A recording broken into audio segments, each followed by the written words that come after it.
Quoi de neuf, femme? Bienvenue à un autre chapitre effrayant. Avant de plonger dans le mystère torsadé d'aujourd'hui, Mademoiselle Marple and the Dead Man, qui a laissé un message dans Morse Code? Frappez-moi. Qu'est-ce qui vous a fait sourire aujourd'hui et d'où vous écoutez-vous? Je présente vos histoires dans la prochaine goutte. Alors, ne soyez pas timide. Maintenant, prenez votre thé, tamisez les lumières et préparez-vous, parce que rien dans les chuchotements dans le brouillard n'est jamais ce qu'il semble. Commençons. Chapitre 1.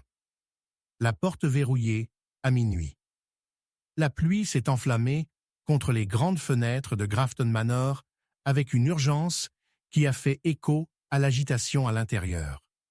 Un voile de nuages sombres couvrait le ciel, étouffant le clair de lune pâle, comme s'il essayait de cacher les secrets enfouis dans les murs du vieux manoir. À l'intérieur, l'odeur du bois poli se mêlait à l'arôme terreux de la pluie, remplissant le vaste salon où Lady Constance Hale était assise, sa main sur une fine tasse de thé en porcelaine. Le scintillement des flammes de bougies dansait sur les murs, jetant des ombres allongées qui semblaient chuchoter avec le vent hurlant à l'extérieur. Constance, connue pour son goût exigeant et sa foule de sèches élégantes, jeta un coup d'œil nerveusement à l'horloge antique qui tournait de façon inquiétante dans le coin. C'était à quelques minutes après minuit. Plus tôt dans la soirée, ils s'étaient rassemblés pour un dîner pittoresque invitant le meilleur de la société locale. Cependant, la nuit avait pris un virage particulier lorsque l'invité d'honneur, l'écrivain énigmatique Reginald Foxmore, s'était excusé, déclarant qu'il avait besoin d'air frais après un accès de discussion inquiet. Lady Constance n'y avait pas beaucoup pensé jusqu'à ce qu'elle ait elle-même décidé de le vérifier peu plus tard. « Reginald ?» Elle appela doucement, en traversant la salle sombre, son cœur la tirant sur la pluie de batterie à l'extérieur. Aucune réponse n'est venue, et le malaise a commencé à flotter dans sa poitrine. Peut-être était-il allé dans sa chambre, a-t-elle supposé, mais alors qu'elle atteignait la porte de la bibliothèque, elle a réalisé qu'elle était verrouillée. Une chose particulière, comme Reginald était connu pour sa nature conviviale, jamais un pour éviter la compagnie des autres. Faire aux prises avec sa curiosité, Constance se tourna vers le rassemblement, mais une sensation de picotement la hantait. Le rire de ses invités, Lord Pembroke avec son esprit vif et Miss Beatrice Long, drapée de soie extravagante, a subi une collaboration étrangère au milieu de la tension électrique dans l'air. Il ne fallut pas longtemps avant qu'elle ne remarque la lueur particulière d'un objet brillant, légèrement, dans la faible lumière, près de la porte de la bibliothèque. Avec un mouvement rapide, Constance s'est penchée pour la récupérer. C'était un stylo de fontaine, simple, mais incontestablement appartenant à l'écrivain, agité. « Lady Hale, qu'est-ce que tu fais ?» Une voix a plaisanté par derrière. C'était Lionel Hart, le magistrat local élégant, ses sourcils cambrés de curiosité ludique. Constance se redressa, cachant le stylo derrière son dos. « Oh, j'ai simplement laissé tomber quelque chose ?» a-t-elle répondu, ses joues se réchauffant à la tromperie du moment. « Avez-vous vu Reginald ?» Il était plutôt absorbé par son propre kits. « Je soupçonne qu'il a emmené dans sa chambre pour la nuit. »« Achis-cotitan » déclarait Lionel, bien qu'il y ait eu une note d'incertitude dans son ton. Constance sourit, mais ses instincts pointus lui ont piqué. Cela n'avait pas été comme Reginald de prendre sa retraite tôt, en particulier avec de telles discussions ferveuses qui persistent encore dans les airs. Au loin, le tonnerre gronda et la pluie est tombée plus fort, fixant une toile de fond inquiétante à la nuit. « Reprenons notre conversation », a suggéré Lionel, ses yeux brillants espiègles. « Je vous assure que mes histoires de la cour sont tout simplement fascinantes. » Pourtant, Constance pourrait à peine se concentrer.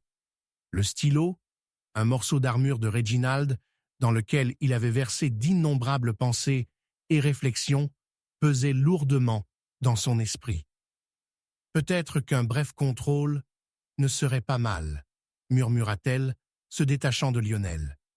Le hochet de Tonnerre semblait synchronisé avec son cœur de course alors qu'elle retournait à la porte de la bibliothèque, maintenant enveloppée d'ombre inquiétante. « Dois-je aider, madame ?» La voix de Lionel a rempli l'obscurité, mais elle l'a agitée, déterminée à découvrir le mystère elle-même. Elle frappa doucement à la porte, son cœur bégayant contre le silence. « Reginald, chéri, » a-t-elle appelé, « êtes-vous à l'intérieur ?» Aucune réponse. Tout comme sa main tendit la main vers la poignée, une autre voix résonna derrière elle. « C'est verrouillé, Constance. » Surpris, elle se tourna pour trouver mademoiselle Marple debout dans le seuil, vêtue de sa robe modeste, mais élégante, regardant profondément dans l'obscurité du couloir. « Miss Marple, comment as-tu… » « Je suis arrivé juste bientôt lorsque j'ai entendu un peu d'agitation, » a déclaré le vieil célibataire, tournant son regard vif vers la porte de la bibliothèque. « Quelque chose ne va pas, n'est-ce pas ?» La gorge de Constance était sèche, son instinct en feu. Reginald semble être à l'intérieur, mais il ne répondra pas. Peut-être qu'il est absorbé par la pensée, peut-être. S'arrêta-t-elle, ses yeux brillants. Il n'est pas seul là-dedans. Pas seul? Constance sentit un froid la traverser, l'idée de quelqu'un qui se cache dans l'ombre derrière cette porte, en train de faire un tour de ses pensées. Tu penses qu'il… Penser, ma chère, est exactement ce que nous devons faire. L'écriture de Reginald peut attirer l'attention, même indésirable. Peut-être qu'il a parlé trop plus tôt. Peut-être que quelqu'un voulait qu'il le réduise au silence. Avant que Constance ne puisse traiter cette grave notion, elle a entendu ce qui ne pouvait être décrit que comme le son du grattage des meubles, un bruit sourd, suivi d'un silence terne. Le comportement de mademoiselle Marple a changé, ses sourcils tricotés de préoccupation. « Il y a quelque chose là-dedans que nous devons savoir, » a-t-elle déclaré avec piercing resolve, mais nous devrons trouver un autre moyen. Constance sentit son cœur courir à nouveau. « Suivez-moi » faisait-elle geste vers l'autre côté de l'immense bibliothèque, où une fenêtre poussiéreuse donnait sur le jardin faiblement éclairé. Si Reginald était en difficulté, il devrait trouver un chemin. Alors qu'ils se précipitaient vers la fenêtre, un crash soudain résonnait derrière eux. La porte non déposée s'ouvrit, ne révélant que l'obscurité là où se trouvait Reginald. Le vent effrayant s'est glissé dans le couloir, emportant avec lui un sentiment d'effroi. Où était Reginald Foxmore? Le cœur de Constance a chuté. Elle risqua un coup d'œil à l'intérieur, seulement pour voir les chaises dispersées et renverser les livres. La bibliothèque était vide, sauf pour le silence lourd suspendu dans les airs. « Mademoiselle Marple, il est parti » murmura-t-elle, incrédule, qui s'enroule autour d'elle comme les doigts froids de la tempête. Ou peut-être qu'il voulait que nous trouvions quelque chose, a suggéré mademoiselle Marple, ses yeux se rétrécissant alors qu'ils atterrissaient sur un petit cahier allongé sur le sol. Ses pages se tournaient vers l'intérieur, comme si elles étaient cachées. La tension dans l'air s'est serrée comme les cordes d'un arc, les deux femmes sentant que la nuit ne faisait que commencer. Alors qu'ils entraient plus loin dans la bibliothèque, ils ne savaient pas que le secret qu'ils recherchaient était entrelacé avec le sort de Reginald. Une vérité qui se trouvait au-delà de la porte verrouillée n'a chuchoté qu'à minuit. Chapitre 2. Un voleur dans l'ombre. La pluie a battu sans relâche contre les fenêtres au plomb de Stony Glen Manor.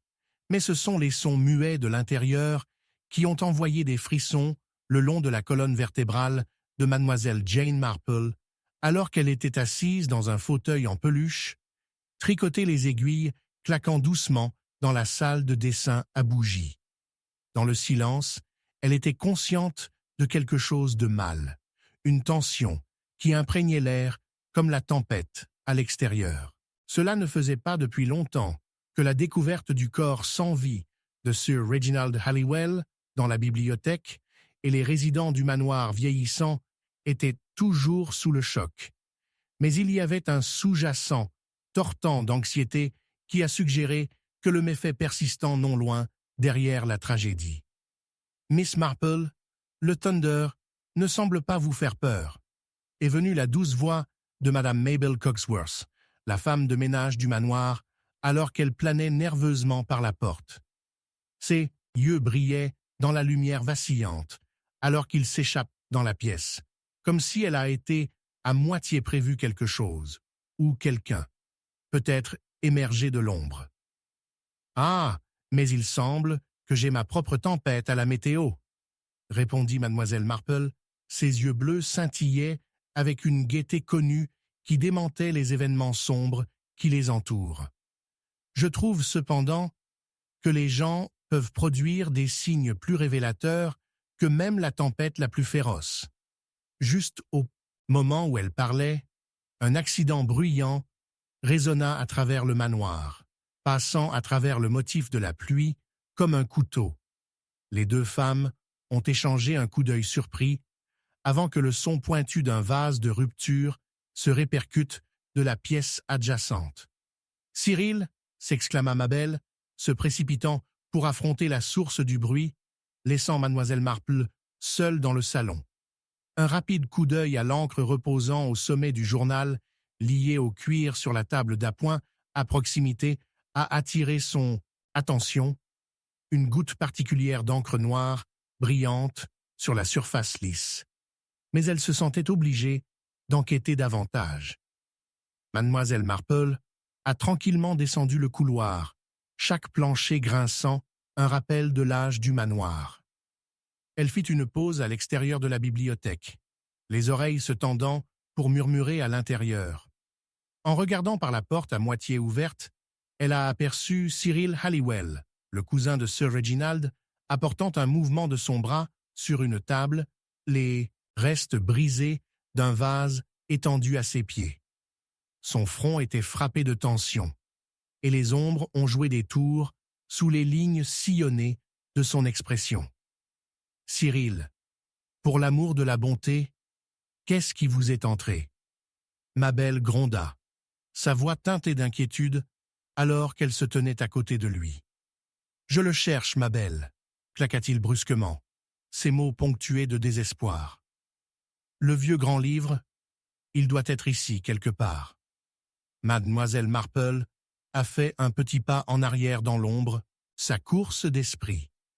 Le grand livre en question, a-t-elle rappelé des conversations entendues, a été réputé pour détenir de délicats records des investissements et des transactions de la famille Halliwell, dont certains avaient assurément mal tourné entre les mains manipulateurs de Sir Reginald. Mais c'était curieux. Le dynamisme de l'urgence de Cyril est plutôt inhabituel, compte tenu de son udatation mesurée sous Ali. Qu'est-ce qui vous ferait penser que ce pourrait être là? Le ton de Mabel se ramollit, mais est resté douteux. J'ai vu, hésita Cyril, regardant vers le couloir, avant de baisser la voix. J'ai vu quelqu'un dans le jardin hier soir, juste avant la tempête. Il creusait près du vieux chêne. Je suis certain qu'il s'en occupait. Les oreilles de mademoiselle Marple se sont remontées. Un intrus parmi les environs somnolents du manoir Stony Glen? Comme c'est terrible. Elle s'est renvoyée plus loin, dans l'obscurité, réfléchissant aux implications. Quelqu'un avait-il déjà revendiqué des secrets mieux laissés inconnus? À l'extérieur, la pluie s'est enflammée plus fort, le vent hurlant, dans un tumulte tumultueux. Elle pouvait presque le voir, la silhouette d'un voleur, trempé et ombragé sous les branches du chêne, chargé de secrets et d'intentions sombres. Avec la révélation de Cyril et le poids inquiétant de son urgence, mademoiselle Marple a senti des braises d'un puzzle croissant s'enflammer dans son esprit. Lorsque Mabel a commencé à réprimander Cyril pour son imagination fantaisiste, Mademoiselle Marple a profité de l'occasion pour se rapprocher sous la couverture des hurlements de la tempête, ses propres pensées tourbillonnant autour des possibilités et des implications. Le grand livre était en effet une pièce importante dans la tapisserie complexe des affaires de la famille Halliwell. Il pourrait contenir une clé pour s'effondrer non seulement la disparition malheureuse de Sir Reginald, mais peut-être même un motif suffisant pour que Cyril lui-même puisse tuer, devrait être acculé. « Ma belle », interrompit-elle doucement, s'éteignant la gorge, dessinant les deux paires de yeux surpris sur elle. « Puis-je suggérer que nous rassemblons la maison? Il y a plus qu'une tempête dans ce vieux manoir ce soir. » Plus tard, rassemblés dans le salon faiblement éclairé, l'atmosphère épaissit avec une incertitude et une appréhension alors que Miss Marple a étudié les visages agités. Seulement quelques instants auparavant, des voix avaient fredonné avec des spéculations. MSS. Kelly, le cuisinier, affirmant avoir entendu des pas rôdants lorsque l'obscurité a enveloppé le domaine, tandis que le révérend Gordon murmura des prières pour l'âme perdue de Sir Reginald. Tous les yeux se concentraient sur Mademoiselle Marple, l'anticipation se préparant dans leur silence collectif. Cyril a mentionné qu'il croyait avoir vu un voleur dans le jardin, désespéré de dénicher quelque chose, a-t-elle commencé, sa voix portant une autorité sur la clameur. Chacun de vous tient une pièce de ce puzzle trouble, et je sens des dangers au-delà de la tragédie immédiate de Sir Reginald. Avant qu'elle ne puisse partager ses soupçons, un accident tonitruant retentit dans le couloir. La porte de la bibliothèque s'est ouverte, envoyant un froid dans la pièce, alors qu'une silhouette traversa, haletant et trempé. Dans le flash de la foudre, Mademoiselle Marple a aperçu un visage familier. Henry, le gendarme local, fiévreux par urgence. « Miss Marple, vous devez venir rapidement. Il y a quelque chose que vous devez voir. » Alors que le choc ondulait dans la pièce bondée, Mademoiselle Marple a instantanément senti les cheveux sur son cou se lever. Le mystère épaissait, les toiles de la tromperie se resserrent autour de ceux du manoir à pierre. Qu'est-ce que Hawaii la Ted? Une révélation, peut-être? Une qui mènerait ses pas inébranlables plus profondément dans une ombre qu'elle ne pouvait pas encore comprendre. Chapitre 3. L'homme qui en savait trop. La pluie est tombée dans des draps implacables, martelant contre les pavés de Saint. Mary Mead, glissant les rues dans des rubans réfléchissants et scintillants. Le village tranquille était inhabituellement calme. Seul le motif des précipitations pouvait être entendu, mélangé avec le grondement lointain occasionnel du tonnerre. De son salon confortable, Mademoiselle Jane Marple a regardé à travers la fenêtre de la pluie, ses yeux pointus volant vers la forme sombre du manoir qui se profile au-dessus du village. Sa façade couvante avait été témoin de siècles de secrets chuchotés et de regards furtifs. Ce soir, il semblait particulièrement inquiétant, masqué dans des ombres et des précipitations. Un coup soudain et frénétique à sa porte la secoua de sa rêverie furtive. Avec une légère détermination, elle l'ouvrit pour trouver une Madame Channing, très en détresse, la veuve avec un penchant pour le jardinage et un réseau de potins remarquable. Ses joues généralement roses étaient pâles et son souffle est entré dans des halètements peu profonds. « Oh, Miss Marple, merci les cieux, tu es à la maison. Je crois que quelque chose de terrible s'est produit. Monsieur Leamington est mort. » « Mort ?» Mademoiselle Marple cligna des yeux, inaugurant rapidement Madame Channing à l'intérieur. « Mais que s'est-il passé? Je ne connais pas les détails, seulement qu'il a été trouvé dans son étude. s'est effondré sur son bureau. Monsieur Leamington avait dîné ici la semaine dernière. Il a mentionné qu'il avait découvert quelque chose de grave, un scandale qui pourrait ruiner la vie d'une figure éminente. Il ne me dirait pas précisément qui. Je pensais qu'il était dramatique. Le front de mademoiselle Marple sortait. Monsieur Leamington était un auteur réputé dont les histoires d'intrigue ont fasciné le club de lecture local. L'idée qu'il avait trébuché sur quelque chose de troublant a suscité un frisson de curiosité. A-t-il semblé effrayé, pensez-vous? Effrayé? Absolument. Il a parlé de quelqu'un qui le suivait, il a mentionné des lettres et des voix. Des voix? Miss Marple a chuchoté. Le récit s'est solidifié. Où est-il maintenant? Le manoir, dit Madame Channing, la voix tremblante. Ils l'ont déjà emmené là-bas. Le docteur, ils disent que c'était rapide. Ce mot, rapide, suspendu dans l'air, comme un fil fragile. Mademoiselle Marple a enfilé son manteau, comprenant que la pluie ne ferait qu'approfondir ses idées. Nous devons y aller, Madame Channing. Ce n'est pas simplement une question pour la police, c'est une compréhension. Les deux femmes sont arrivées au Leamington Manor, où la vie de la maison était devenue triste. L'odeur des lilas, mélangée de bois humides, et les notes douloureuses de deuil étaient palpables alors qu'elles entraient. Une grande silhouette, l'inspecteur Craddock, se précipita devant eux. Les sourcils se fronça dans un nœud lourd. « Ah, Miss Marple !»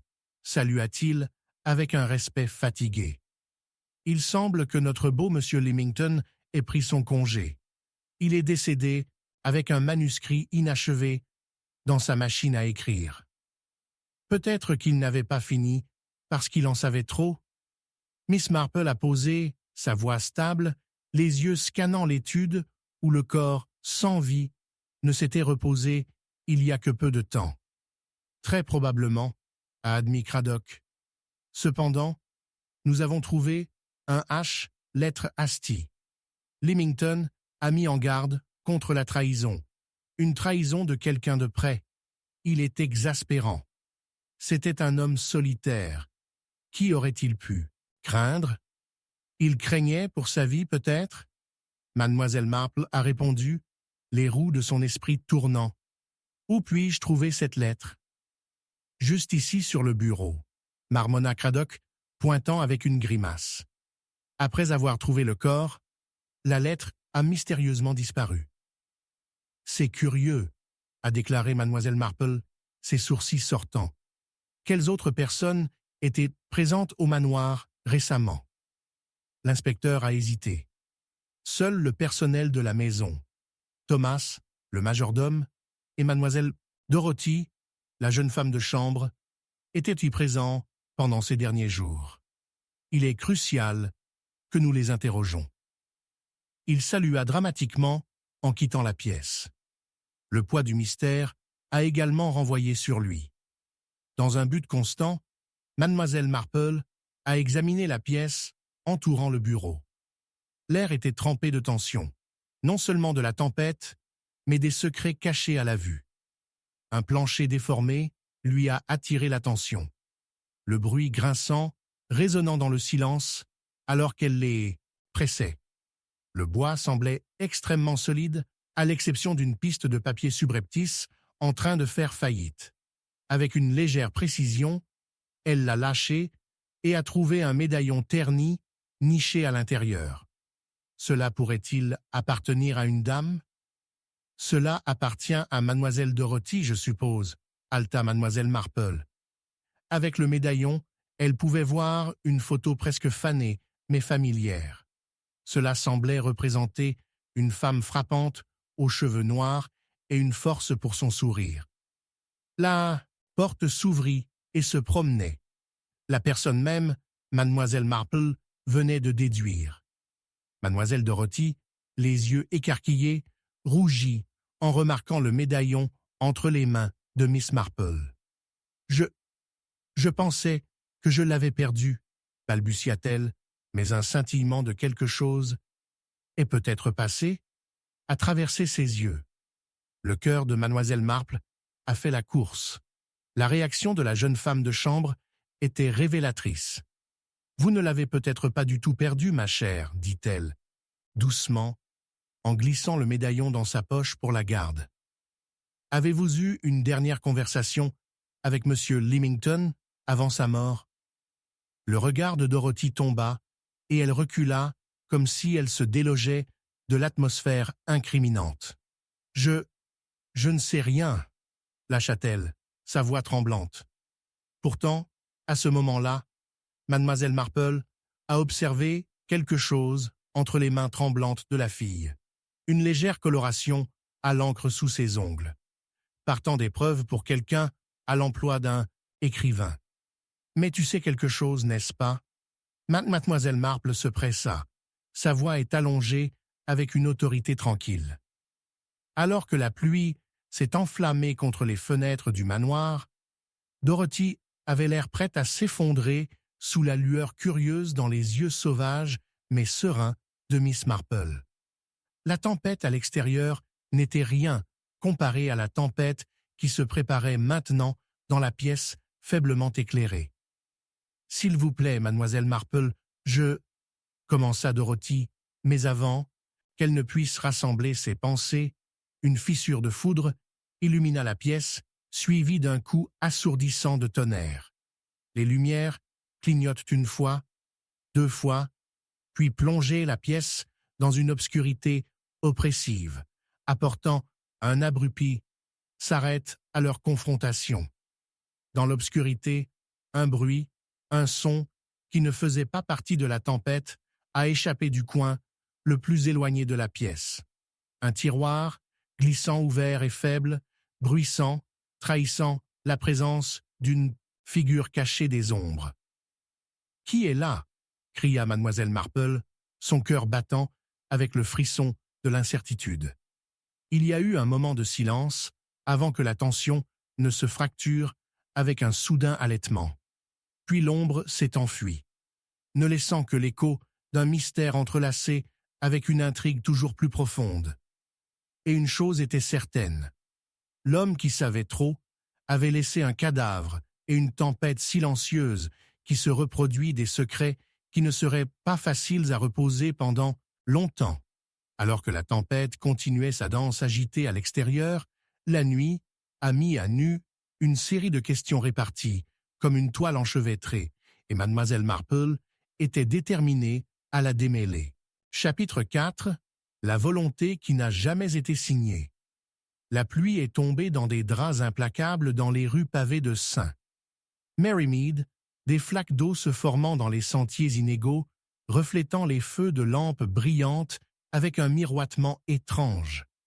Mademoiselle Marple, ajustée sous son parapluie, s'est dirigée vers l'ancien manoir de Frostwick, connu pour ses planchers grinçants et ses histoires chuchotées de querelles de famille passées.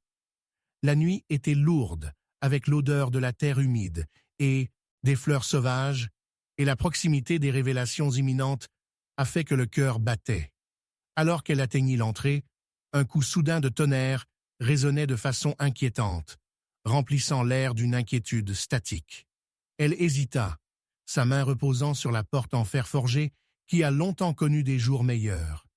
Une légère lumière scintillait derrière les fenêtres en verre embué, et elle a ouvert la porte, les charnières rouillées, criant en protester. Le manoir se balançait sur elle, une silhouette sombre, contre le ciel orageux, et elle ne pouvait pas secouer le sentiment que quelque chose ne va pas. À l'intérieur, Caroline Frostwick, un cousin éloigné de feu, Sir Edmund Frostwick, l'a inscrite dans le salon. La pièce était redolente, du vernis à bois et des manuscrits en décomposition, illuminés uniquement par la lueur fragile d'une seule lampe. Caroline, avec ses cheveux auburn scintillants et ses yeux verts aigus, était une figure troublante, prise entre le chagrin et la ténacité. « Miss Marple, je suis tellement contente que tu puisses venir, » a-t-elle dit, sa voix fragile mais mesurée. Il y a des questions dont nous devons discuter, bien au-delà des simples objets de valeur. Nous semblons avoir un motif ici, ma chère, répondit doucement mademoiselle Marple, jetant un coup d'œil à l'horloge avec impatience sur la cheminée. Je crois que la dernière volonté et le testament de Sir Edmund est au cœur des choses. L'air s'épaississait avec une tension inconfortable, alors que Caroline se tourna vers un bureau empilé avec des lettres et des documents, ses doigts tremblant légèrement. Il avait un testament, vous savez, ou du moins, il était en rédaction, mais je ne pense pas que ce soit signé. Ses yeux se dirigèrent vers les ombres, puis retournèrent à mademoiselle Marple. Je crains que quelqu'un ait eu des motifs pour intervenir. Nous devons le trouver. Mademoiselle Marple se pencha en avant, intriguée. Et quel genre de motif pourrait-il être? Des rancunes à long terme, des chuchotements de droit, murmura Caroline, son regard éloigné, comme s'il rappelait une mémoire enterrée sous des couches de temps. Vous voyez, Edmund m'avait promis ce manoir, mais il y en a d'autres, son frère séparé, James, et la veuve, Eleanor, qui en bénéficient s'il n'y a pas de volonté signée. C'est alors qu'un son surprenant a brisé sa conversation. La voix dure d'une personne résonnait de la pièce voisine, assez nette pour noyer les tempêtes. C'était James Frostwick, revenant plus tôt que prévu de sa visite au pub local. Le vieux foulard est parti, mais je ne pense pas que je vous laisse s'en tirer, a-t-il homogé, affrontant le calme de leur discussion. Vous pensez que rester ici vous gardera en sécurité? Je connais vos astuces, Caroline. Jacques, le ton de Caroline était empêché d'une colère sobre. Tu n'es pas qui me relâcher moi. Alors que James entra dans le salon, mademoiselle Marple l'a observé de près. Il était un homme endurci par le temps et le ressentiment, ses yeux assombris d'amertume. Que se passe-t-il ici? Discuter de ce qui était censé être le mien. Il faisait signe sauvagement, ses mains se tortillant comme si elles se serraient déjà à l'héritage auquel il se sentait droit. « Calmez-vous, cher frère, » interdit mademoiselle Marple, gardant son ton uniforme et calme. « N'oublions pas que nous sommes ici pour résoudre un mystère, n'est-ce pas? » « Est-ce ce que vous appelez cette mascarade ?» craqua James, sa stature imposante mais oppressive. « Que reste-t-il à résoudre? Edmund est parti, et avec lui, la chance de faire les choses à nouveau. » Pour un moment éphémère, mademoiselle Marple pouvait se sentir désespoir de lui, non seulement pour la richesse, mais aussi pour le lien avec son frère. Un homme trop fier pour admettre qu'il avait besoin d'aide, mais trop désespéré pour perdre tout ce qu'il sentait qu'il possédait. « James, si vous avez des griefs, nous pouvons en discuter. » Caroline a tenté de l'apaiser, mais il l'a coupée. « La discussion est inefficace. Vous voulez voler le sol même sous moi. S'il n'y a pas de volonté signée, alors vous n'avez aucune réclamation. Le domaine est à moi. » Il s'arrêta, semblant réaliser qui était devant lui. « Et vous pensez qu'un détective délavé peut démêler la méchanceté de notre famille? Ah, mais ce sont souvent les vérités simples qui révèlent les complexités que nous négligeons, » a contré mademoiselle Marple, une perspicacité bombée dans son esprit. Il y a toujours une vérité à découvrir, surtout lorsque les liens familiaux sont effilochés. Le visage de Caroline est devenu pâle, ses mains tremblantes, alors qu'elle exprimait soudain une tristesse féroce. Et s'il y a des motifs sombres qui nous lient, James n'est peut-être pas le seul à désirer le contrôle de Frostwick Manor. Le Thunder applaudit à nouveau, plus fort cette fois, comme s'il ponctuait son malaise. L'intuition de mademoiselle Marple s'est éclatée.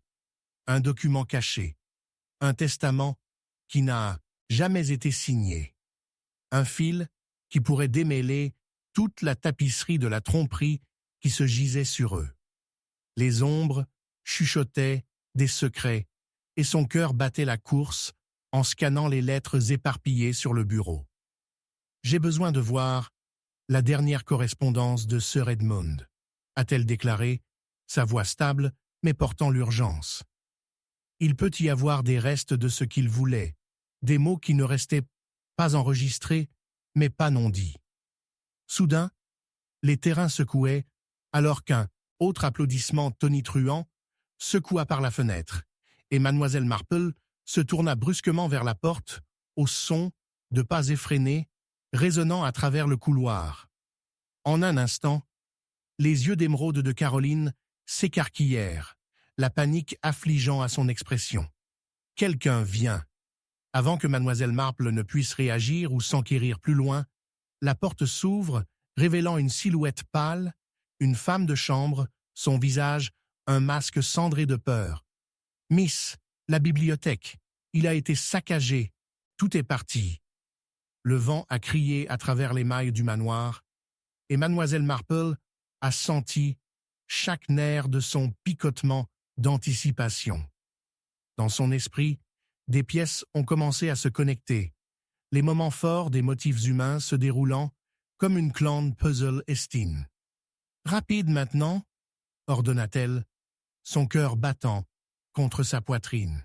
« Voyons ce qui a été perdu avant qu'il ne soit trop tard. » Alors qu'il se précipitait vers la bibliothèque, Mademoiselle Marple pouvait sentir la tension enrouler, une tempête de brassage plus sombre que celle à l'extérieur. Quel secret les attendait dans les papiers dispersés? Y avait-il encore un autre jeu dans ce jeu d'héritage, s'élevant de l'ombre? Elle pouvait à peine contenir sa propre excitation. La vérité était sur le point de s'effondrer, une vérité qui changerait peut-être tout. Chapitre 5. Un suspect disparaît dans l'air mince. Le doux crépuscule de pluie a battu les vieux murs en pierre de St. Mary Mead, transformant le village pittoresque en une ombre humide et tremblante de lui-même. Mademoiselle Jane Marple a regardé à travers la fenêtre embuée de son salon, son tricot momentanément oublié. La légère lueur de lampadaire scintillait dans la brume, et elle sentait, plutôt que de voir, le silence profond qui avait recouvert le village. Ce fut le genre de nuit où les secrets se tordèrent sous la surface, attendant une occasion de s'échapper. Sa prémonition n'a pas été longue à se révéler. Une agitation à la maison Baker, de l'autre côté de la rue, a attiré son attention. Madame Baker avait été connue pour les combler avec pitié, sa voix sonnant haut et fort alors qu'elle racontait le sabord-but local sur le thé. Mais ce soir, son ton était effréné. Mademoiselle Marple a glissé sur son imperméable, son cœur battant avec un étrange mélange d'anticipation et d'effroi. Alors qu'elle s'approchait de la résidence Baker, la porte s'est ouverte, révélant des sanglots tirés au fond du ménage. Une femme âgée, Madame Baker elle-même, se tenait pâle et troublée, ses lunettes de travers. « Miss Marple, Dieu merci, c'est Walter, il est parti, a disparu. » Walter Hargrove, le propriétaire de la boutique aimablement vintage, avait récemment été lié au meurtre particulier de Lady Hemple, une affaire gâchée de mystère et de tragédie qui a intrigué tout le village. Mademoiselle Marple, toujours observatrice, a noté que la ligne d'inquiétude sur le front de Madame Baker s'est approfondie. « J'ai trouvé cette note sur la commode », a poursuivi Madame Baker, remettant un feuille de papier froissé. Il disait « J'en sais trop, c'est plus sûr de cette façon. » Les mots semblaient lourds, chargés d'un sentiment qui a envoyé un froid à travers Mademoiselle Marple. Walter a disparu avant de pouvoir être interrogé, à soulever plus de questions que de réponses, en jetant une ombre sur la procédure déjà trouble entourant le meurtre de Lady Hemple. Était-il en danger? Miss Marple se demanda à haute voix, son esprit courant à travers le réseau emmêlé de relations à St. Mary Mead. Danger? Non, il est juste. Il ne s'enfuit jamais auparavant. Il disait bonjour, même à un chat errant. Madame Baker pleura, tordant ses mains.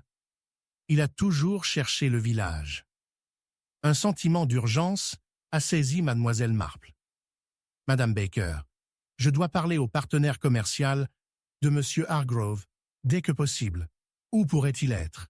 En quelques instants, ils étaient partis, la pluie coulant comme pour noyer les secrets qui éclatent aux coutures de St.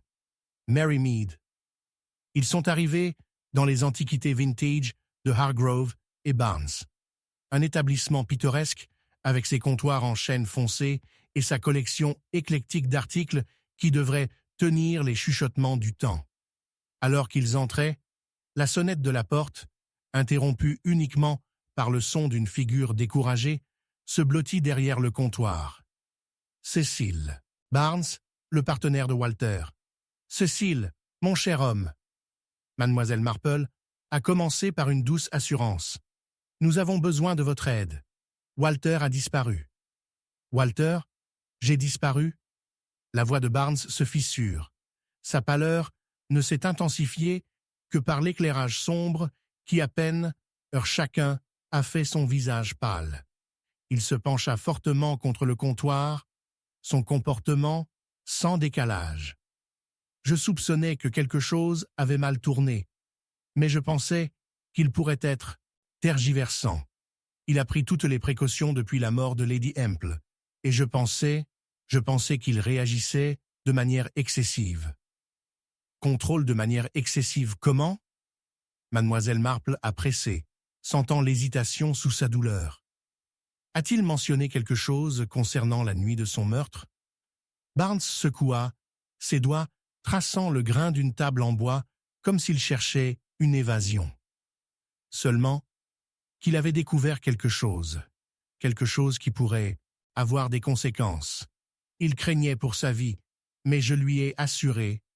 Son regard s'éloigna, traçant des gouttes de pluie, glissant le long du verre, comme les larmes volées dans des cœurs plus jeunes que les siens. Mademoiselle Marple a fait une note mentale du changement de son ton. Les tremblements dans sa voix reflètent une peur plus profonde que la simple préoccupation pour son partenaire. Vous pensiez qu'il était stupide de craindre les conséquences? Quelles sont les conséquences? Barnes hésita.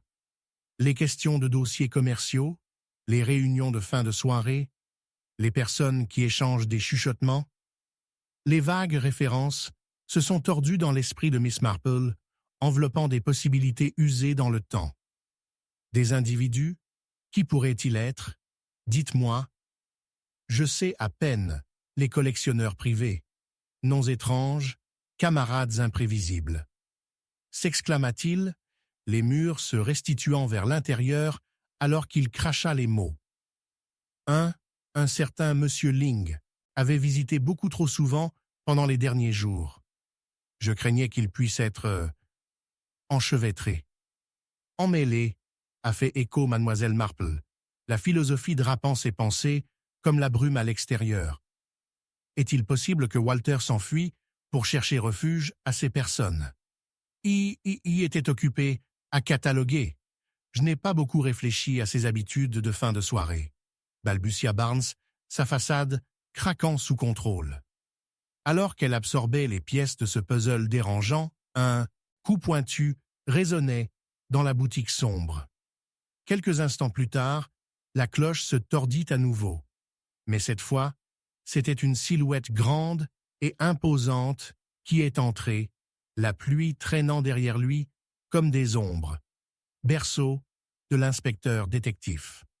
La disparition de Walter Hargrove, je présume. La voix de Craddock était empêchée d'autorité, rapidement pour sceller toute pensée qui s'échappe. Qu'avez-vous fait? Il semblerait que notre Walter s'est emmêlé avec une compagnie suspecte, a répondu mademoiselle Marple, son regard suivant l'énergie insistante, rayonnant à la fois de Barnes et de Craddock. Mistection, alors.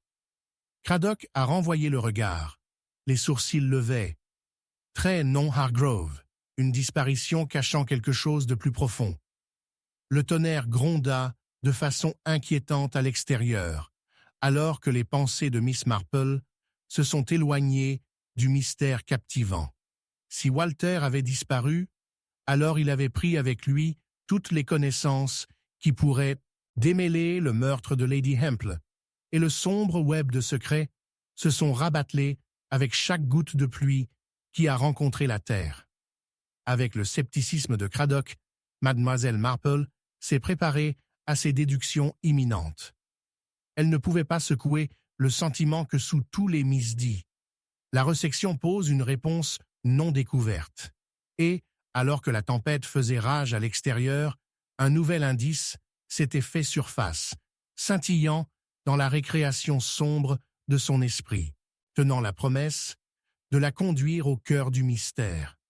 L'heure était en retard, l'atmosphère épaisse de tension et la promesse de révélation encore à l'aube.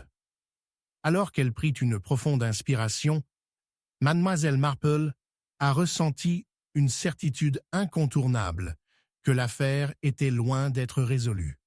Une chose était claire, Walter Hargrove était au centre d'une tempête bien plus grande que celle qui se préparait à l'extérieur. Et la lumière du matin, elle devrait braver les profondeurs de cette intrigue trouble, car une question se profile au-dessus de toutes les autres. Où avait-il vraiment disparu? Chapitre 6. Le message oublié. La pluie s'est enflammée contre les fenêtres à moulures de saint. Mary Mead, une symphonie implacable de nuages sombres et de vents tremblants. À l'intérieur de la chaleur scintillante du salon de Miss Marple, la lueur de la cheminée jette des ombres dansantes sur les murs, rappelant les pensées tourbillonnantes dans son esprit astucieux. À peine s'était-elle installée avec son tricot qu'un rap pointu à la porte a perturbé la quiète de la soirée. « Entrez !» elle a appelé, mettant ses aiguilles de côté. La porte s'est ouverte pour révéler un gendarme agité Collins, caché à l'eau et essoufflé. « Mademoiselle Marple, moi, les apologies. C'est urgent. Un corps a été trouvé. » « Au bord de la rivière, je présume ?» La voix de Mademoiselle Marple a frappé une grâce ancrée, rassemblant déjà les fragments d'informations serrées qu'elle avait glanés. « Je dois insister.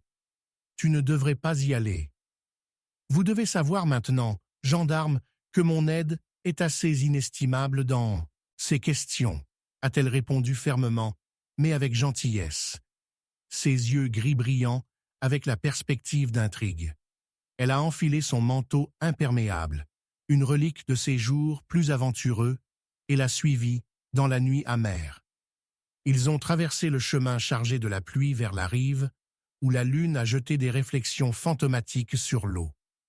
Un petit rassemblement de villageois se tenait blotti sous des parapluies, leurs expressions se mélangeant d'horreur et d'incrédulité. Le cadavre était drapé dans une cape en lambeaux, les restes d'une vie passée s'accrochant toujours au tissu, faisant écho au sentiment de terreur continu dans le hameau doux. Le gendarme Collins s'est avancé. « C'est Monsieur Palmer, l'historien local. Il a été vu pour la dernière fois à la bibliothèque hier soir, plutôt agité, disent-ils. »« Agité, en effet, » murmura Mademoiselle Marple, à genoux par la vie en difficulté qui avait rencontré une fin prématurée. La vue de l'homme, quelqu'un avec qui elle avait souvent traversé des conversations tranquilles sur les arbres familiaux et les reliques perdues, a envoyé un frisson à travers elle. « Miss Marple, venez rapidement !» Une voix exaspérée a fait irruption dans sa rêverie. C'était Sally Barnett, la fille de son voisin, qui bourdonnait pratiquement d'excitation. « Je pense que j'ai trouvé quelque chose.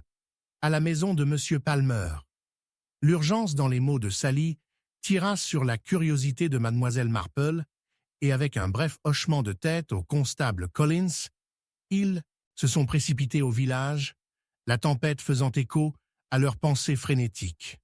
Une fois à l'intérieur du manse, délabré de M. Palmer, l'air était épais, avec l'odeur du bois humide et de l'Antiquité. La lampe à huile vacillante a lancé des ombres dramatiques, révélant des étagères surchargées de tomes poussiéreux et de graphiques généalogiques détaillant chaque ligne familiale de St. Mary Mead. « Je l'ai trouvé ici, Miss Marple », s'exclama Sally, poussant une enveloppe pâle dans ses mains. Sa surface a été gâchée, d'encre tachée, et les dernières lignes étaient à peine lisibles. Elle l'a tenue avec un mélange de révérence et d'excitation. Le front de mademoiselle Marple s'est froncé alors qu'elle examinait les limites. Le sceau distinct de la St. Mary Mead Historical Society a témoigné de son authenticité. Le déchiré au stylo soigneusement, elle a révélé une seule feuille de papier, l'écriture manuscrite erratique, mais délibérée. « Chère mademoiselle Hargrove », a-t-elle lu à haute voix, « je ne peux plus rester silencieuse. La vérité entourant le cimetière tourmentera ceux qui cherchent son héritage. La vérité est cachée sous le cendre. » Sa voix vacilla, correspondant au regard de confusion échangé entre elle et Sally. Mademoiselle Hargrove, qui pourrait-ce être? Sally réfléchit, son jeune visage rayonnant de curiosité. « Je crois qu'elle était la défunte épouse de M. Palmer », a répondu mademoiselle Marple, lentement, son esprit en course. Il parlait souvent de sa passion pour l'histoire locale, l'arbre des cendres. Il pourrait se référer à une intrigue familiale, ou peut-être un trésor caché sous l'ancien cimetière. Les yeux de Sally s'écarquillèrent. S'il trouvait quelque chose à voir avec l'héritage, pensez-vous que c'est pourquoi quelqu'un l'a tué? Ah! Les yeux de mademoiselle Marple se sont éclaircissants. Pas n'importe qui. Quelqu'un qui souhaitait garder un secret enterré. Revenons à la bibliothèque. Peut-être pouvons-nous découvrir si les écrits de mademoiselle Hargrove contiennent des indices concernant son lien avec le cendre ou la connaissance des dernières activités de M. Palmer. Ils ont traversé la pluie jusqu'à la bibliothèque, où la lueur vacillante d'une seule lampe illumine des rangées de livres, leurs histoires dissimulées dans le papier et la colonne vertébrale. Alors qu'ils plongeaient à travers des tas de dossiers négligés, un accident soudain résonnait. Un volume lourd avait chuté au sol d'une étagère. À l'approche, mademoiselle Marple a remarqué le titre « L'ascendance de St. Mary Mead, une étude complète ».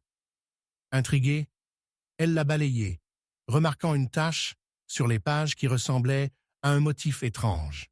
« Sally, donne-moi un instant. Tu veux-tu? J'ai besoin de trouver quelque chose. » Avec détermination, mademoiselle Marple a traversé les pages jusqu'à ce qu'une vieille photographie glisse. Deux figures se tenaient à côté d'un cendre âgé, nettement marqué d'une pierre tombale en arrière-plan. L'un d'eux était M. Palmer, mais l'autre était une femme inconnue, dans une robe à emporter, saisissant un petit cahier qui a intrigué Miss Marple. « Qu'avez-vous trouvé ?» demanda Sally en saillant, mais à ce moment-là, la porte de la bibliothèque s'ouvrit, révélant non pas le visage amical du constable Collins ou d'un autre villageois, mais une figure qui rayonnait de danger. « Miss Marple, je crois qu'il est temps de ranger cela », siffla une voix. Les yeux de l'intrus se sont enfermés sur elle avec une hostilité sans retenue. Poussant les ombres derrière lui, « Nous devons parler, avant de découvrir bien plus que vous n'êtes prêt à gérer. » Mademoiselle Marple a haussé un sourcil, sa voix calme mais légèrement raillerie. « Vous seriez surpris à quel point je peux être préparé. » Avec cela, l'air crépitant, teinté de suspense, et le sentiment que des secrets profonds étaient sur le point de se déplacer, pourrait-il être celui que ce serait, celui qui gardait les vérités mortelles sur M. Palmer, de faire surface? Alors que Miss Marple se stoppe contre le bord d'une étagère de grincement, Elle se demandait à quel point leur vie était emmêlée, et si cette confrontation conduirait à des mystères plus profonds ou à des conclusions plus sinistres. Alors que la pluie a crié « gagner les fenêtres » et la peur tordue dans les airs, il est devenu évident qu'il se tenait sur le seuil de danger et les révélations.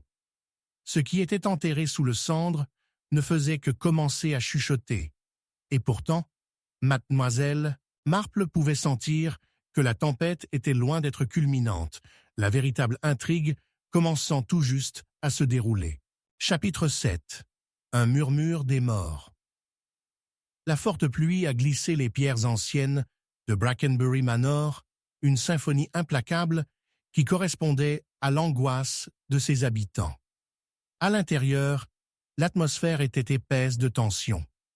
Mademoiselle Marple était assise près du feu scintillant dans le salon, les mains plissées soigneusement sur ses genoux, son regard vif, reposant pensivement sur la tempête, à l'extérieur, alors qu'elle réfléchissait aux événements sombres de la soirée.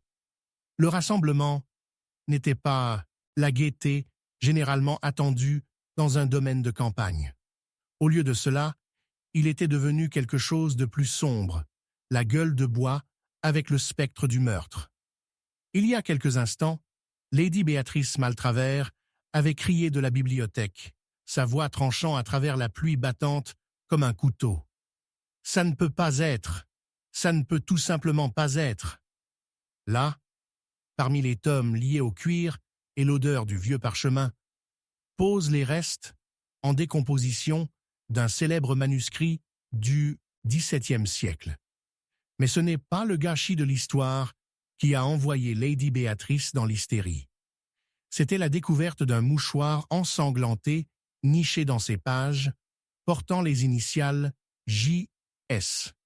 Les initiales qui appartenaient à Jonathan Sinclair, l'héritier désormais décédé au domaine des Maltravers, qui avait péri dans des circonstances mystérieuses quelques semaines auparavant. Alors que les invités rassemblés remuaient, des murmures de choc et de suspicion s'ensuivirent. Jasper Fields, un homme vif avec des cheveux gris en acier, s'est avancé. Son front s'est accroché de concentration. Nous ne devons pas tirer des conclusions. Cela pourrait simplement être un cas de jeu déloyal. Le manuscrit aurait pu être falsifié. Ou peut-être que quelqu'un souhaitait faire dérailler une enquête, a sonné à Margaret Ponsby, une dame dodue avec un penchant pour les ragots. Mademoiselle Marple a observé alors que la dynamique interpersonnelle se déplaçait comme les nuages de tempête à l'extérieur. Il ne faisait aucun doute que la peur et la culpabilité formaient une tapisserie complexe parmi eux. « Mesdames et messieurs », interdit doucement Mademoiselle Marple, sa voix dissipant la tension croissante. « Je crois que nous devons comprendre la signification derrière ces initiales. » Elle se pencha en avant, ses yeux bleus tranchants. « Jonathan Street. Claire est en effet mort, mais si je ne me trompe pas, sa présence est toujours ressentie. Peut-être même recherchée. Lady Béatrice, puis-je avoir ce mouchoir ?» Lady Béatrice hésita, son visage un masque d'incertitude.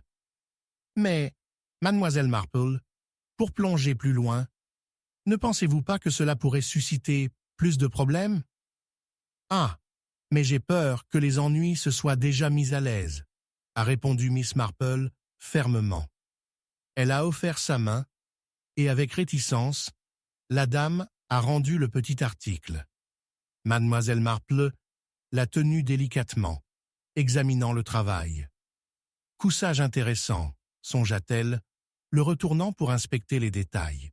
Presque comme si cela avait été fait pour quelqu'un qui avait une affinité pour des choses plus fines dans la vie. Alors que Mademoiselle Marple continuait d'étudier le mouchoir, son esprit a commencé à courir, tissant les modèles qu'elle avait observés au cours des derniers jours. Chaque pièce semblait s'adapter parfaitement dans un puzzle plus grand, où les secrets étaient entrelacés avec des soupçons. Mademoiselle Marple a jeté un coup d'œil à Margaret, dont le visage était maintenant sensiblement pâle, le poids des connaissances sur elle. « Vous semblez troublée, Madame Ponsonby. Est-ce que vous savez quelque chose sur le mouchoir ?» Margaret se déplaça mal à l'aise. Seulement que tout le monde dans Chipping Clewer savait que Jonathan avait une faiblesse pour la mode. Il visitait fréquemment Londres pour les dernières tendances. Sa voix s'éteignait, alors que la culpabilité, elle a été lancée. Une pensée a frappé mademoiselle Marple. Et il ne serait pas le seul à avoir un intérêt pour les fantaisies de la haute société. Elle se pencha en arrière, rappelant les remarques absentes de Lady Béatrice sur la mort prématurée de Jonathan.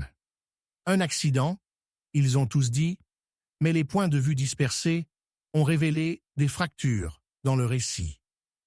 Brackenbury a été jeté dans le chaos non seulement en raison du manuscrit, a-t-elle dit tranquillement, mais à cause des ombres persistantes de vieux ressentiments, peut-être même des rancunes précédentes. Un coup doux à la porte a interrompu l'enquête. Le majordome, M. Dorset, est entré, son comportement typiquement composé qui se détache comme s'il se tenait sur des sables. « Excusez-moi, mademoiselle Marple, Lady Béatrice, il y a eu un rapport du terrain. L'un des jardiniers prétend avoir trouvé quelque chose de plus inquiétant. »« Quoi de pire que ce que nous avons déjà vu ?» demanda Jasper, incrédulité tassant sa voix. « Il semble que ce soit un vieux médaillon, monsieur, enterré dans les rosiers, » a répondu M. Dorset, avec prudence. « Il tient une image, je crois que c'est la ressemblance de M. Saint. Claire. » Un halètement collectif a rempli la pièce. Le visage de Lady Béatrice est devenu fantomatique pâle.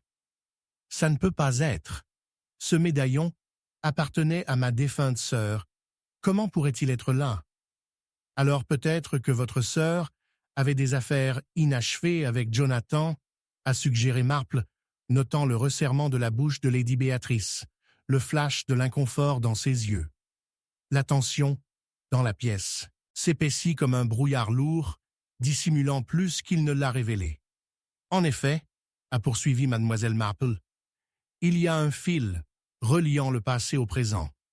Un murmure des morts, si vous voulez. Au milieu du hurlement de la tempête, un frisson a traversé mademoiselle Marple. La lumière vacillante a attrapé les bords du mouchoir, dans sa paume, illuminant un dernier détail. Un emblème à peine visible cousu dans le tissu. C'était aussi vieux que le manoir lui-même. Les initiales ne sont pas simplement J.S., s'est-elle exclamée, son cœur battant. Ils sont liés à une histoire familiale, de trahison et de passion, une histoire qui parcourt ces mêmes murs. Tout comme l'anticipation a atteint un terrain fiévreux, un crash soudain résonnait de l'intérieur du manoir. Les lumières scintillaient sauvagement, plongeant la pièce en ombre profonde. Mademoiselle Marple a senti son cœur courir alors qu'elle chuchotait « Nous ne sommes peut-être pas seuls. » Dans le vacarme de la tempête qui déchaîne à l'extérieur, il y a eu un silence rempli d'effroi, alors que tous les yeux se tournaient vers la porte sombre. « Pas du tout seul, » murmura-t-elle, sentant le poids d'une enquête non résolue en avant. Le fantôme de celui qui ne s'était pas tout à fait parti s'attarda, prêt à révéler tout ce qui avait été enterré. Un dé avec lui, une vérité silencieuse. La prise de conscience qu'au cœur du manoir de Brackenbury, parmi les taches de sang et les secrets, jette le murmure final des morts. Chapitre 8. La lumière éloignée de la vérité. La pluie a battu avec insistance les vitres de l'ancien manoir, créant une symphonie étrange qui remplissait les salles vides. À l'intérieur, l'odeur de bois humide se mêlait à une faible trace de quelque chose de sucré, peut-être un arrangement floral oublié. Mademoiselle Marple s'est assise sur sa chaise préférée, un châle tricoté autour de ses épaules. tricoter les aiguilles d'un flou dans ses mains. Pourtant, son esprit était loin du rythme de la laine et du fil. Il a été pris au piège dans les mystères qui avaient hanté le village de St. Mary Mead. Les événements des dernières semaines avaient été troublants. Les nuages sombres qui se profilent sur tout le monde, lançant des ombres sur le personnage de chaque personne, révélant leur couche de secret par couche. Tout comme ces aiguilles ont percé les fils pour créer quelque chose de beau, Mademoiselle Marple s'est retrouvée à démêler le réseau de mensonges et de trompeurs parmi les villageois. Maintenant, une découverte bouleversante l'attendait. Un éclair de perspicacité qui promettait à la fois la clarté et le danger. Il était près de 9 ans quand il est venu un coup doux à la porte, suivi de la voix timide de Florence Whittaker. « Miss Marple, puis-je entrer ?» La jeune fille était un élément de la participation du village, la fille sans prétention du boulanger local. Pourtant, ce soir, elle semblait particulièrement troublée, son teint pâle, les yeux écarquillés comme un oiseau effrayé. « Oh, ma chère, Florence, quel est le problème ?» Mademoiselle Marple a mis ses aiguilles de côté, la laine glissant gracieusement alors qu'elle lui faisait signe de pénétrer. La jeune fille est entrée à l'intérieur, sa robe imbibée de pluie s'accrochant à elle, joues roses du froid. « Il s'agit de Monsieur Thorne », commença Florence, sa voix à peine au-dessus d'un murmure. « J'ai entendu quelque chose.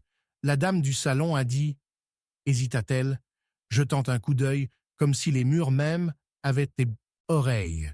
« Respirez, ma chère, » a encouragé doucement Mademoiselle Marple. « Qu'avez-vous si alarmé ?»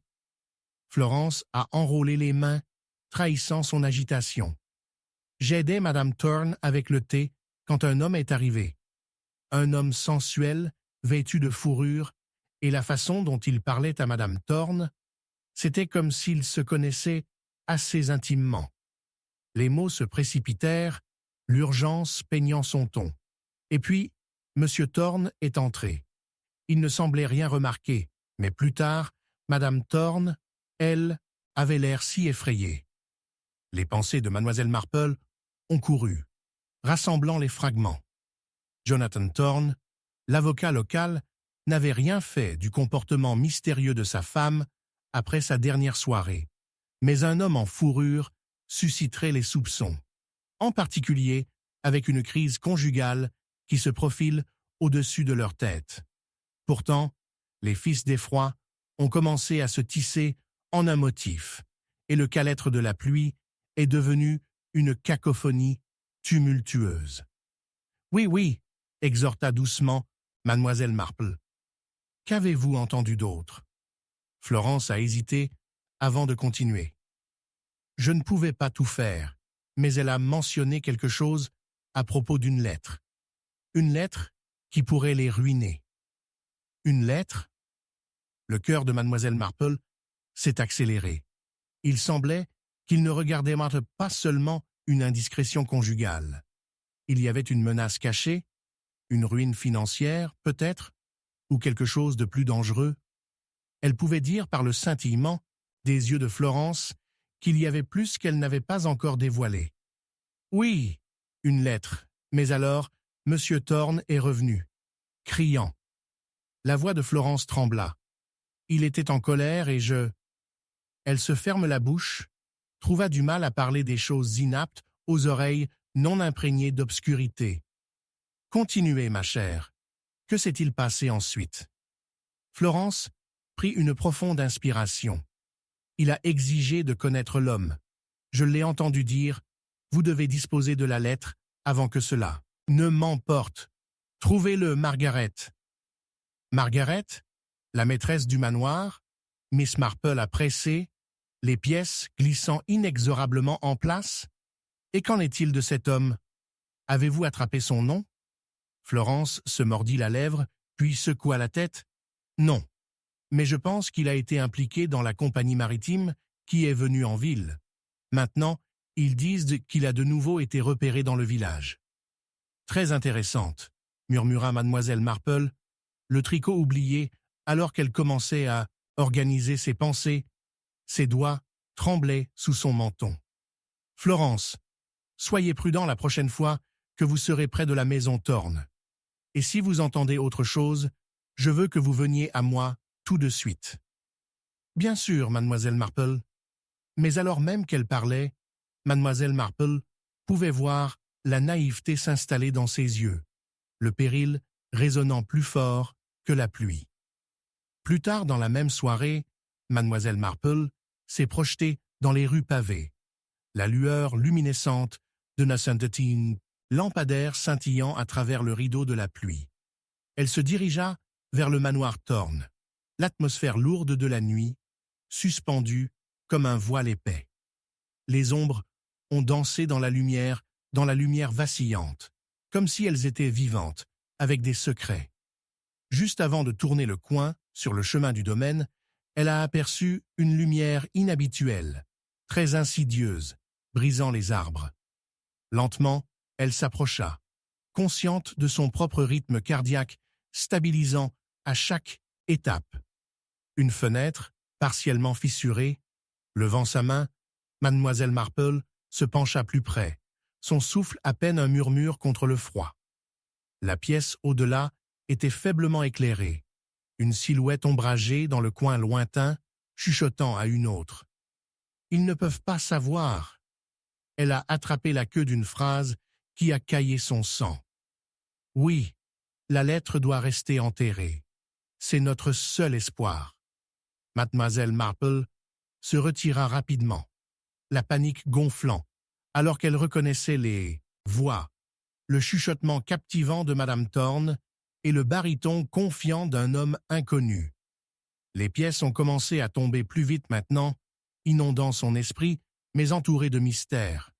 Clarity a dansé juste hors de portée, comme des lucioles dans l'obscurité. Avec une détermination déterminée, mademoiselle Marple a décidé de confronter Jonathan Thorne le lendemain. Elle se détourna, tremblant légèrement, tandis que l'obscurité l'observait à nouveau. Quel chemin illuminé gisait devant elle? Était-il possible que le mariage Thorne soit une façade cachant une tromperie encore plus grande? Et qu'en est-il de cette lettre inquiétante? La lumière éloignée de la vérité clignote trempée, mais chaque pas en avant était périlleux. Alors qu'elle partait sous les cieux imbibés de pluie, mademoiselle Marple savait que les enjeux avaient augmenté plus que de simples conflits conjugaux. La vie pourrait dépendre des vérités qui émergent encore. Les ombres inquiétantes de la nuit se trouvaient grandes, menaçant de dévoiler l'obscurité enfouie profondément à l'intérieur de St. Mary Mead. Elle n'avait aucun doute. Elle trouverait les lettres et révélerait leurs secrets avant que l'aube ne se sépare. La lumière lointaine de la vérité la faisait signe vers un périlleux demain. Chapitre 9. Le piège final. La pluie a martelé sans relâche contre les vitres du salon confortable de Miss Marple. La batterie rythmique maintenait une qualité sinistre, et ce soir était particulièrement lourde, comme si l'ambiance même avait absorbé l'attention de tout le village. Une seule lampe jette une lueur chaude et scintillante, illuminant les piles de livres le long des étagères, tandis que les ombres dansaient, menaçant les bords. Mademoiselle Marple était assise dans son fauteuil, ses aiguilles à tricoter une pause à mi-mouvement, alors qu'elle entendait un coup pointu à la porte. Il était tard pour un visiteur. Cependant, elle avait appris que les révélations les plus importantes arrivaient souvent lorsque l'on en attendait le moins. En ouvrant la porte, elle a trouvé l'inspecteur Craddock, son Macintosh imbibé de pluie, s'accrochant à son cadre, un regard sombre sur son visage. « Miss Marple, je ne voulais pas vous déranger à cette heure, mais nous avons découvert quelque chose au Harper Manor que vous devriez voir. » Il a parlé avec la résolution, mais souligné avec une note d'urgence indéniable, comme s'il ressentait aussi le poids oppressif de la tempête se préparant à l'extérieur. « Mais entrez, cher inspecteur, séchez-vous avec cette serviette. Je vais chercher mon manteau. » Alors qu'elle se précipitait pour changer, son esprit se tourna vers la série d'événements déroutants qui avaient affligé le petit village au cours des dernières semaines. Des disparitions mystérieuses, des événements troublants et le meurtre de Madame Béatrice Harper. Ils ont abouti à une horrible toile, et il devenait de plus en plus évident que tous les fils ont ramené à Harper Manor. 10 minutes plus tard, ils sont arrivés au manoir, imposants et sombres contre les averses torrentielles, sa silhouette coupant une silhouette redoutable sur le fond de la foudre clignotant dans le ciel. La structure majestueuse, avec ses sols grinçants et ses salles faiblement éclairées, a résonné avec les chuchotements de son passé. Chaque salle semblait héberger un secret, une vérité cachée qui attendait d'être découverte. « Venez ainsi », a déclaré l'inspecteur Craddock en entrant dans le salon. « C'est dans l'étude. Nous avons trouvé le journal de M. Harper. » Sa voix insistante a brisé le lourd silence suspendu dans la pièce. Le cœur de Mademoiselle Marple a coulé à la mention de Joshua Harper. La mort tragique de sa femme avait révélé des couches de tension enroulées autour de leur famille, dévoilant non seulement le chagrin, mais aussi un ressentiment profondément enraciné. Elle a suivi l'inspecteur dans le couloir, son esprit se déroulant à travers les implications de ce que ce journal pourrait révéler. Une fois à l'intérieur de l'étude, l'odeur du cuir moussé et du bois poli les entourait. Craddock a tenu le journal lourd, ses pages ont tourné dans une rafale, soulignées par des taches et de faibles taches. Il semblait toujours si composé, a-t-il dit, ouvrant à un passage spécifique. Mais c'est ici. Vous voyez, juste avant la mort de Béatrice, M. Harper a écrit sur quelqu'un dans le village. Quelqu'un qu'il pensait vouloir nuire à Béatrice. Mais il ne divulgue jamais qui c'était. Le front de l'inspecteur, noué de frustration, Mademoiselle Marple se pencha plus près, étudiant l'élégant cursive, fluide et pratiqué. Mais regardez H avant, a-t-elle souligné une série de gribouillis écrits à la hâte dans la marge. Il semble agité. Il y a une différence dans son ton. Un moment, il craint pour la vie de Béatrice, et le suivant, il laisse entendre qu'elle le trompait. Le tromper? L'inspecteur Craddock raisonna, ses yeux se rétrécissant. À propos de quoi? Je crois que c'est la question que nous devons démêler. Peut-être que leur relation n'était pas aussi idyllique que les gens le pensaient. L'esprit de Mademoiselle Marple se tourna alors qu'elle se souvenait de la mélancolie omniprésente de Madame Harper, jetant souvent un coup d'œil à son mari avec une appréhension cachée. S'il pensait qu'elle était en danger, était-ce de quelqu'un qu'elle avait appris intimement? Un ami? Un ennemi? Pendant qu'elle parlait, un scintillement de mouvement a attiré son attention. À l'extérieur de la fenêtre de l'étude, le tonnerre gronda de façon inquiétante, illuminant brièvement une ombre dardant à travers le jardin. « Avez-vous vu cela? » Miss Marple a chuchoté, son intuition picotement avec le frisson de la découverte.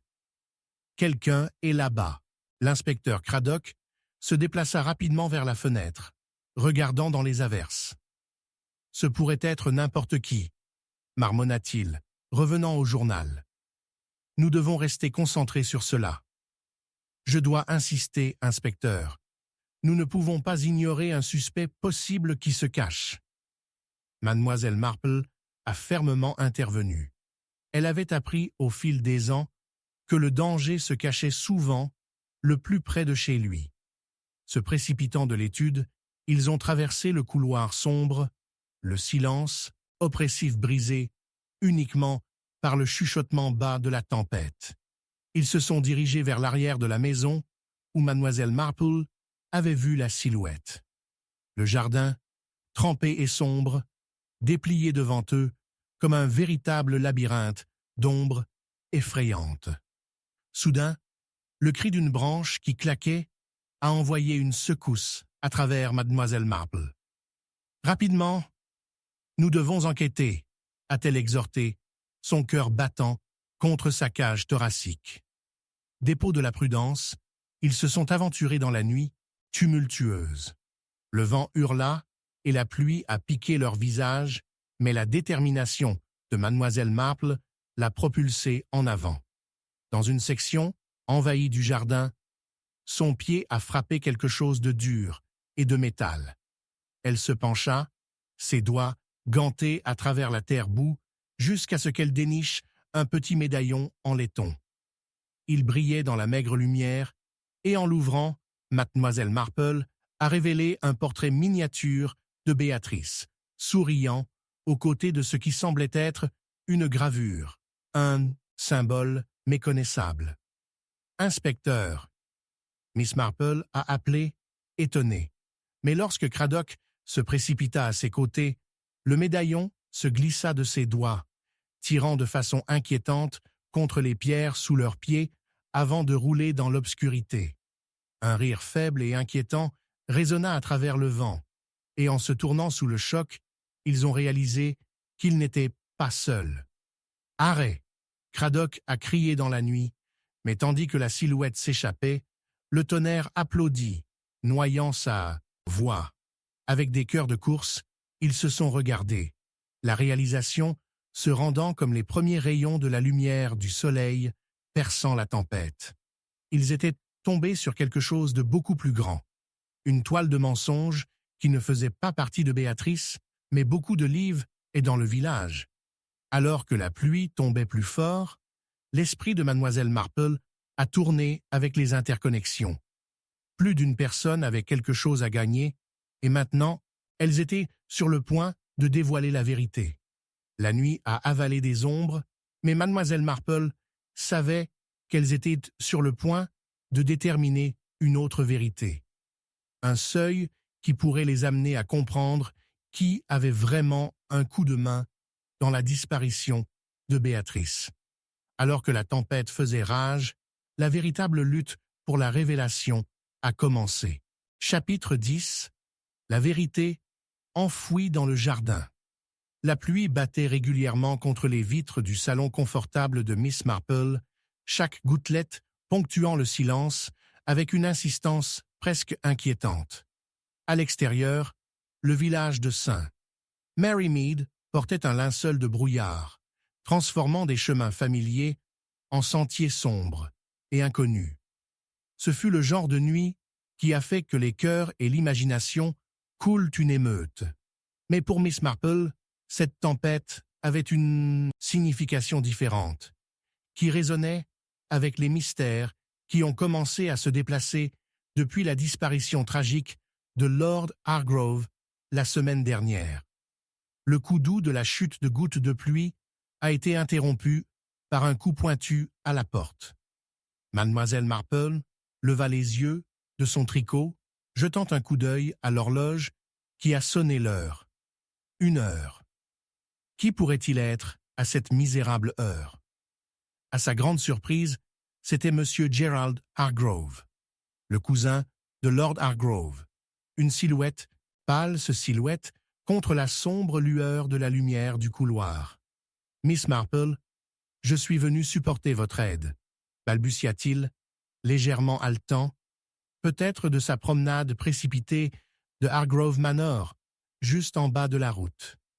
Ses yeux, généralement brillants avec une intelligence espiègle, étaient assombris de détresse. « C'est le jardin. Entrez, monsieur Hargrove, vous avez l'air de voir un fantôme. » Mademoiselle Marple lui fit signe de s'asseoir, bien qu'il soit resté debout, comme pour souligner l'urgence qui s'accroche à lui comme le tissu mouillé de son manteau. Ce n'est pas un fantôme, mais plutôt quelque chose de bien plus troublant, a-t-il répondu, jetant un coup d'œil par-dessus son épaule, comme s'il s'attendait à ce qu'un spectre se matérialise. J'ai entendu des chuchotements, Miss Marple chercha de ce qui se trouve enterré dans la roseraie. Ce ne sont pas seulement les pétunias et les marguerites qui y sont plantées. Intriguée, elle se pencha en avant, son tricot momentanément oublié. « Que voulez-vous dire? Parlez clairement, monsieur Hargrove. » Il y a eu... Oh, comment puis-je le dire? Sa voix trembla de sincérité troublante. Je crains que quelle que soit la vérité que ce village a enterrée, se trouve sous les fleurs mêmes qui ont autrefois apporté ma cousine. Avec un mélange d'effroi et de curiosité, Mademoiselle Marple a regardé monsieur Hargrove décrire le jardin, ses mains tremblant alors qu'il faisait signe. Elle pouvait se souvenir des brillantes fleurs du domaine Hargrove, mais ce n'était pas une simple histoire de fleurs. « Que suggérez-vous que nous faisons » demanda-t-elle, son ton calme mais ferme. « Voulez-vous venir avec moi? Au manoir? Au jardin ?» Il fixa ses yeux sur elle, suppliant. « S'il y a quelque chose là-bas, nous devons savoir. » La perspective d'une excursion de minuit la ravit et effrayée dans une égale mesure. « Très bien, je vous accompagnerai, » a-t-elle dit, rassemblant son châle et son chapeau. Voyons exactement quelles horreurs le jardin pourrait révéler. Ils se sont présentés sous la pluie, les averses, transformant le village en une cacophonie d'ombres et de sons. Alors qu'ils traversèrent la brume, Mademoiselle Marple a réfléchi au récit de M. Hargrove. Qu'est-ce que l'or du Hargrove connu qui avait conduit à sa disparition? Qui aurait pu le vouloir, au silence? Les pièces du puzzle commençaient à s'aligner incontestablement dans son esprit. En arrivant au Hargrove Manor, la maison se profile dans l'obscurité, une structure imposante battue par la tempête. Ils ont traversé le grand hall d'entrée où les restes d'opulence résidaient toujours, bien que assombris par la perte. De cette façon, a fait signe à M. Hargrove, la conduisant à travers les couloirs ornés vers le dos. Le jardin gisait au-delà des portes françaises qui gémissaient en les poussant, le vent hurlant comme s'il proteste contre leur intrusion. Le sol humide scintillait sous la lueur éthérée de la lune voilée dans des nuages. Le cœur de Mademoiselle Marple a parcouru d'anticipation, alors qu'ils entraient dans le chaos quelque peu parfumé des ombres approfondies. « Qu'est-ce que je cherche ?» Elle a demandé, en scannant les formes délicates des fleurs, leurs couleurs se sont si nues dans la nuit. M. Hargrove s'est déplacé sans relâche parmi les parterres de fleurs. Tout ce qui est inhabituel. Peut-être un changement dans le sol. Elle s'agenouilla, se brossant les doigts sur la terre humide. Il y avait une bizarrerie ici. Quelque chose juste sous la surface. « Oui », murmura-t-elle, son esprit rassemblant ses observations. Les hortensias semblent trop vibrants dans ce coin. Elle éloigne doucement les fleurs, révélant la terre plus douce et plus sombre en dessous. Soudain, M. Hargrove halta. « Qu'est-ce que c'est? Qu'avez-vous trouvé ?»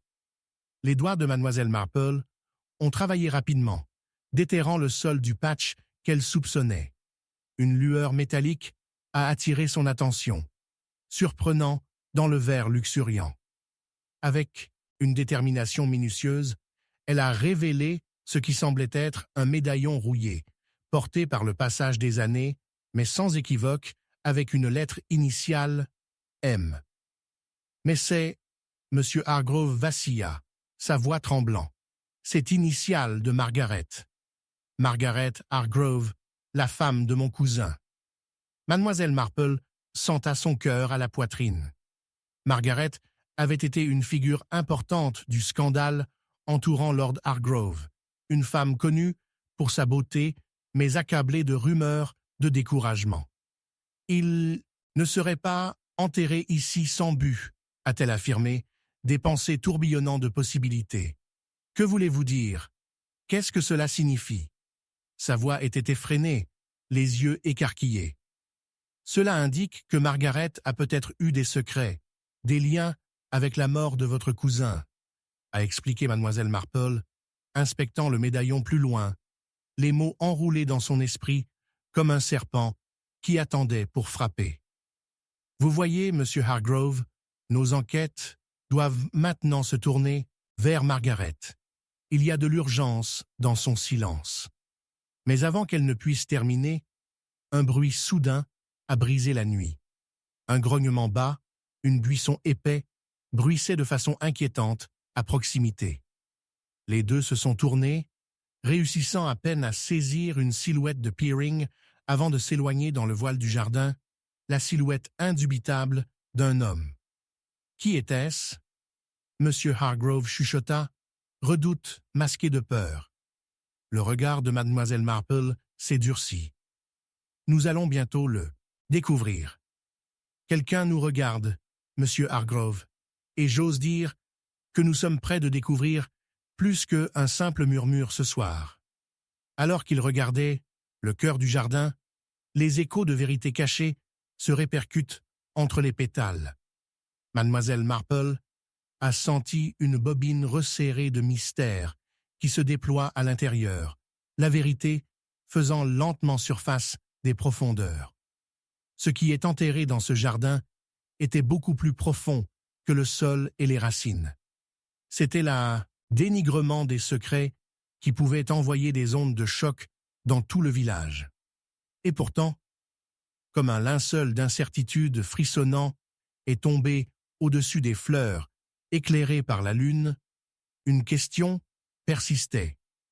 Qu'est-ce qu'ils ont vraiment creusé et serait-ce une vérité qui mérite d'être connue? Chapitre 11. La confession que personne n'a entendue. La pluie s'est enflammée contre les fenêtres de l'ancien manoir avec une telle fureur qu'elle a masqué le bruit des pas sur les planches de plancher grinçant. Mademoiselle Marple se tenait près de la grande fenêtre en verre au plomb, ses yeux passionnés, balayant le jardin sombre où les rosiers se sont penchés sous le poids de l'incendie. La tempête n'était pas seulement une toile de fond, c'était un signe avant-coureur du chaos qui se dérange à l'intérieur. Un sentiment de pressentiment a enveloppé la maison. Un sentiment que quelque chose de indicible est resté sous la surface. La nuit avait attiré un rideau sombre sur les événements de la journée, ne laissant que des échos d'accusations chuchotées et de menaces voilées qui s'attardaient dans les airs. Le rassemblement plus tôt dans l'après-midi était censé favoriser la réconciliation, une opportunité pour les membres éloignés de la famille Latimer de confronter les fantômes de leur passé. Mais maintenant, quelques heures plus tard, j'avais l'impression de rester des prisonniers de ce passé. Silas Latimer, le patriarche de la famille, a été retrouvé mort dans son étude, et la nouvelle avait envoyé des ondes de choc à travers les membres séparés présents. Des mots comme l'héritage et la trahison étaient épais dans l'air, se mêlant de façon inquiétante avec l'odeur de bois humide et de laiton poli. Alors que la soirée approchait plus profondément et que la tempête faisait rage, mademoiselle Marple s'est retrouvée à réfléchir sur le curieux casting assemblé au Latimer Manor. Il y avait Julia, la fille mécontente, nette et ambitieuse, qui avait ouvertement affronté son père sur le domaine familial. Puis, il y avait Alfred, le fils de Milquetoast, toute attitude timide et des paroles hésitantes, vivant pour toujours à l'ombre du ridicule de son père. Enfin, il y avait Béatrice, la belle-fille, qui semblait un mélange de sympathie et d'exaspération, à attraper quelque part dans le réseau de loyauté familiale. Mademoiselle Marple s'est éloignée de la fenêtre, son esprit descendit avec des déductions.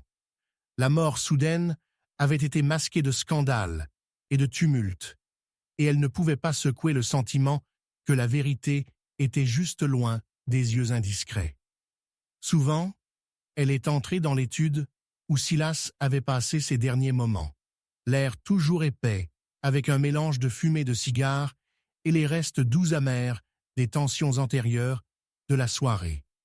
là, étendu sur un bureau en chêne poli, posa un glissement de papier, son encre toujours légèrement scintillante dans la faible lumière.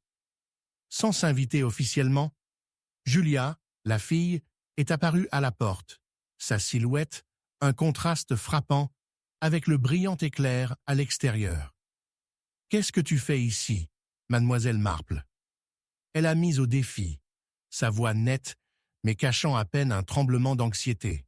« J'admirais juste celle de votre père, comment dirais-je, le choix intéressant dans le mobilier, » répondit Miss Marple, son ton aéré. Elle tenait le glissement de papier derrière son dos, regardant les yeux de la jeune femme scintiller vers les ombres. « Intéressant ?» demanda Julia, entrant à l'intérieur, ses pas douces contre le sol grincheux. « Cette maison est une tombe, un mausolée plus qu'une maison. Cela m'étouffe. Pour penser que je pourrais l'hériter, ça fait et ma peau rampe. » Un éclair a illuminé le visage de Julia, révélant quelque chose de plus profond dans ses yeux. Une lueur de désespoir se mêlait à un désir brûlant de liberté. Mademoiselle Marple a noté la contraction de ses mains, serrées comme si elle s'occupait d'un plan désespéré. Et pourtant, a poursuivi Miss Marple, l'idée de le perdre doit vous terrifier davantage. Julia la regarda avec des yeux plissés. Vous n'en connaissez pas la moitié. C'est tout ce que j'ai jamais voulu. Être ma propre personne, loin de tout cela. À ce moment-là, mademoiselle Marple a été frappée par la juxtaposition dans les paroles de Julia. Son ambition semblait masquer une peur beaucoup plus profonde, l'emprise terrible des obligations familiales et la proximité suffocante de l'ombre de son père. Et pourtant, il s'est accroché à vous, la seule fille, murmura mademoiselle Marple, une connexion qu'il pourrait contrôler. Avec un scintillement de défi dans ses yeux, Julia a claqué sa main sur le bureau, provoquant un sabot sur plusieurs articles. « Je ne l'ai pas assassiné !» cria-t-elle, la ferveur faisant écho dans la pièce, silencieuse. « Pardonnez-moi, mademoiselle Marple, mais vous n'êtes pas le seul capable de tristesse et de rage. » Mademoiselle Marple a fait un pas prudent par rapport au bureau austère, alors que l'explosion de Julia suscitait de manière palpable entre eux. « Je n'ai jamais suggéré autant, ma chère, » a répondu Miss Marple. « Mais je crois que la vérité a une curieuse façon de se révéler quand on s'y attendait le moins. » À cela, les yeux de Julia se détournèrent vers le bureau. Pendant un moment inexplicable, mademoiselle Marple a pris un éclair de clarté, alors que la pluie battait contre les fenêtres. Quelque chose dans sa vision périphérique l'exhortant à déplier ce qu'elle avait saisi derrière son dos. Le glissement de papier a commencé à se dérouler contre ses doigts, révélant la nette indentation de l'écriture, des lettres gravées avec la force de l'émotion, révélant peut-être l'intention non résolue. Mademoiselle Marple, c'est... Le cœur de mademoiselle Marple a fait la course, en faisant la course, alors qu'elle tournait la note pour affronter Julia, pour être interrompue par un crash soudain de tonnerre qui traversait la pièce, les plongeant momentanément dans l'obscurité. Les chandelles remontent à la vie. Les deux femmes ont surpris les ombres inquiétantes qui dansaient autour d'eux, alors que la tempête faisait rage à l'extérieur. Avant que mademoiselle Marple ne puisse prononcer un mot, des pas résonnants du couloir, heavy, déterminés. Avec un coup d'œil rapide sur le papier serré dans la main de Miss Marple, Julia s'est rapidement détournée, la panique dansant sur ses traits.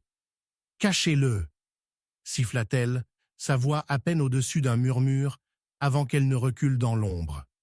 Avec une terreur de montage, mademoiselle Marple a rapidement plié la note une fois de plus, le glissant à l'intérieur de sa poche juste au moment où la porte s'ouvrait pour révéler Alfred, son visage, un masque de préoccupation, maculé de confusion. « Que se passe-t-il ici » s'enquit-il, sa voix tremblant en désaccord avec l'urgence, alarmante dans ses yeux. « Juste une petite discussion, mon cher Alfred. a répondu mademoiselle Marple avec un léger sourire, même si son cœur battait la course. Vous devez savoir comment les questions familiales peuvent parfois être plutôt temporelles, surtout pendant une tempête comme celle-ci. Pendant qu'elle parlait, le Wessilanot de sa poche était plus lourde, sa signification palpitante à travers le tissu de la tromperie de la soirée. Si Alfred avait une idée qu'il était impliqué, cela pourrait les ruiner tous. Avec le tonnerre qui grondait toujours en arrière-plan, comme un puzzle non résolu, mademoiselle Marple a réalisé que ce n'était que le début. Sous la façade fragile de l'amour familial, les aspirations secrètes sont devenues raniques. Son exaltation tranquille, face à ses déductions, se tordait soudainement alors qu'une pensée troublante la frappait. Peut-être que la vraie confession de la nuit était devenue inouïe. Écho dans le cœur désespéré de ceux qui sont piégés dans ce vieux manoir grinçant. Le temps s'éloignait, tout comme la vie de ceux qui étaient encore enchevêtrés dans leurs propres griefs. Derrière son extérieur calme, une formidable résolution a commencé à s'affronter. L'énigme s'approfondissait et mademoiselle Marple était déterminée à dénicher, quelles que soient les vérités, se cacher sous la tempête. Mais alors que le vent hurlait au-delà des murs, une réalisation effrayante apparut. Tout ce qui nous attendait dans les dernières pièces du puzzle exigeait plus que son intelligence. Cela nécessiterait une bravoure qu'elle n'aurait pas encore convoquée. Chapitre 12. Le secret sous l'escalier. Les échos de la tempête à l'extérieur étaient en concurrence avec ses troubles internes. Le tricot de mademoiselle Marple était abandonné sur ses genoux alors qu'elle regardait la récréation sombre sous l'escalier du manoir, ses poutres en bois éclaboussées de pluie comme une toile devenue voyou. Le vent sifflant semblait l'appeler, l'exhortant à explorer les ombres se cachant sous les escaliers. Un espace généralement négligé, tout comme les vérités cachées qui se cachent dans le cœur des gens. Ignorant la tempête qui faisait rage à l'extérieur, elle se leva, ses pieds la portant à travers le couloir faiblement éclairé qui a conduit à l'escalier. C'est alors qu'elle a remarqué quelque chose qui brille sur le sol. Un objet qui s'était glissé libre du plaquage du banal. Elle s'agenouilla, ses doigts broutant la pierre humide. C'était un médaillon argenté, à la mode finement, sa surface grattée, mais dégageant une beauté obsédante. La pluie, au loin, battait contre la fenêtre comme une accusation implacable, mais encore plus fort était l'accusation silencieuse qui résidait dans le médaillon. Torné entre l'attrait de ce qu'il pourrait révéler et la réalité effrayante de son environnement, un frisson a coulé la colonne vertébrale de mademoiselle Marple. Elle a reconnu ce médaillon. Il appartenait à feu Lady Hortense Whitford, le récent résident du manoir, dont la disparition tragique avait choqué le modeste village de St. Mary Mead. Comment était-il alors venu pour se reposer sous l'escalier, un endroit inhabituel pour une dame d'une telle stature? Mademoiselle Marple, la voix familière de M. Stringer, la femme de ménage devenue de l'agitation récente, a éclaté ses pensées, chargée d'urgence. « J'étais sur le point de vous chercher. Le médecin est ici. Il insiste pour que nous discutons des affaires de Lady Whitford. Je crois que... » Tout simplement un instant, Monsieur Stringer, interdisa mademoiselle Marple, pliant soigneusement le médaillon dans sa paume. Il y a quelque chose ici, je vous assure. Son front se fronça alors qu'il regardait entre elle et l'escalier. Il peut sûrement attendre. La tempête est féroce, et il y a des questions de grande importation à portée de main. En effet, il y en a, a-t-elle répondu, le médaillon lourd dans sa main, mais la perspicacité vient souvent du silence et des ombres. Elle ne pouvait s'empêcher de remarquer la façon dont son regard se détacha vers le médaillon avec un curieux intérêt. Reconnaissez-vous cela? Stranger a avalé fort, un soupçon de culpabilité traversant ses traits. Je ne peux pas dire que je le fais.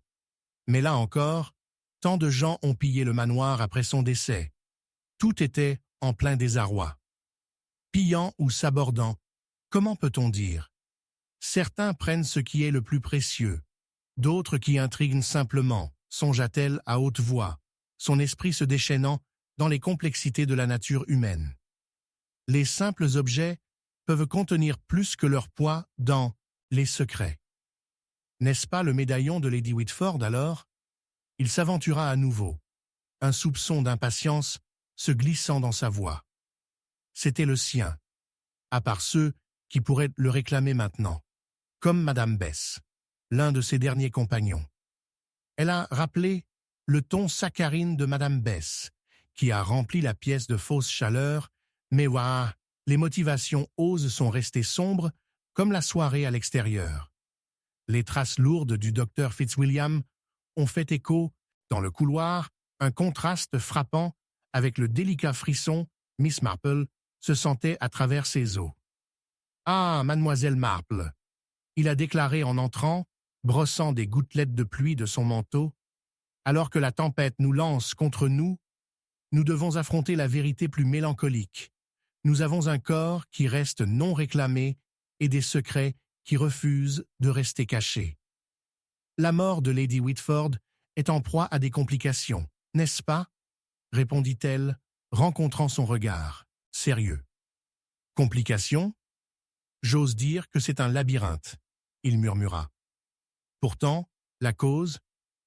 Un simple accident, a déclaré le coroner. Pourtant, quelque chose ne va pas bien. Lady Whitford était un tyran belligérant pour beaucoup. Peut-être l'un de ses amis. Intéressant. Vous mentionnez les amitiés, le docteur Fitzwilliam. Que suggérez-vous? Stranger interrompit, sa voix tendue avec inquiétude. Je propose que nous dévoilons la vérité de ce médaillon. Cela peut nous conduire aux motivations des membres de notre village. Celle que la dame peut avoir fait du tort. Alors qu'ils approfondissent la connaissance partagée des relations de Lady Whitford, il a versé les intimités du chagrin et de la colère. Le jeune Alfred, le jardinier repoussé par le dédain de la dame lorsqu'il a demandé son approbation de sa poésie, s'est démarqué comme un suspect, avec le motif et l'opportunité. Pourtant, même au milieu de ces discussions, des souvenirs d'autres résidents ont bouclé à la surface Madame Browning, si profondément ressentie du patronage reçu, ou Mademoiselle Locksley, autrefois confidente, désormais frappée de jalousie. Maintenant, le médaillon reste votre indice, Mademoiselle Marple. Êtes-vous certain de poursuivre cette avance?